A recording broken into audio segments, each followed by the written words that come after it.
കുക്കറിൽ നമുക്കൊരു tasty stew ഉണ്ടാക്കിയാലോ. ക്യാരറ്റും ഉരുളക്കിഴങ്ങും ഒക്കെ ഇട്ടിട്ടുള്ള ഒരു സ്റ്റൂവ് അപ്പത്തിൻ്റെ കൂടെ, ഇടിയപ്പത്തിൻ്റെ കൂടെയും ചപ്പാത്തിയുടെ കൂടെയൊക്കെ സൂപ്പറായിരിക്കും കേട്ടോ. അപ്പോൾ നമുക്ക് ആദ്യം തന്നെ ചെയ്യേണ്ടത് ക്യാരറ്റും 2-3 ഉരുളക്കിഴങ്ങും 2-3 പച്ചമുളകും എല്ലാം കൂടെ കുനുകുനാ അരിഞ്ഞ് വെച്ചിട്ടുണ്ട്.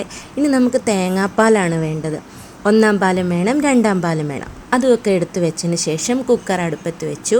കുറച്ച് എണ്ണ ഒഴിച്ചിട്ട് നമ്മൾ അതിനകത്തേക്ക് 1-2 ഗ്രാമ്പു ഇടുന്നുണ്ട് കേട്ടോ. ഗ്രാമ്പു അധികം ഇടണ്ട, ആ ഒരു ചുവ ഇഷ്ടമല്ലാത്തവർക്ക് നമുക്കിത് ഒഴിവാക്കാം. അതല്ലെങ്കിൽ ഒരെണ്ണം ഇട്ടാൽ മതി കേട്ടോ. അത് കഴിഞ്ഞിട്ട് നമ്മൾ അരിഞ്ഞു വെച്ചിരിക്കുന്ന സാധനങ്ങളും കൂടെ ഇതിനകത്തേക്ക് ഇട്ട് നന്നായിട്ട് വഴറ്റുന്നുണ്ട്. ഇനി നമുക്കിതിനകത്തേക്ക് കുറച്ച് ഉപ്പിടണം. ഇതിനാവശ്യമായിട്ടുള്ള ഉപ്പും നമുക്കിട്ട് കൊടുക്കാം. പിന്നെ നമുക്ക് ലാസ്റ്റ് ടേസ്റ്റ് ചെയ്തിട്ട് നമുക്ക് ഉപ്പ് വേണമെങ്കിൽ ഇട്ട് കൊടുക്കാം കേട്ടോ. ഇനി നമ്മൾ ഇതിനകത്തേക്ക് കുറച്ച് കുരുമുളക് പൊടിയും കൂടി ഇടുന്നുണ്ട്. കുരുമുളക് പൊടിയുടെയും പച്ചമുളകിൻ്റെയും ആ എരിവ് മാത്രമേ വരുന്നുള്ളൂ കേട്ടോ. അധികം എരിവൊന്നും ഇല്ലാത്തൊരു കറിയാണ്.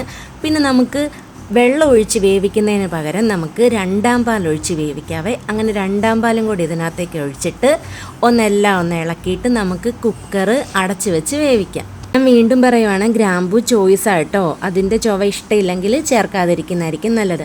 കുക്കർ അടച്ച് വെച്ച് നന്നായിട്ട് വേവിക്കണം. ഒട്ടും വേകാതിരുന്നാലും ടേസ്റ്റ് വരില്ല.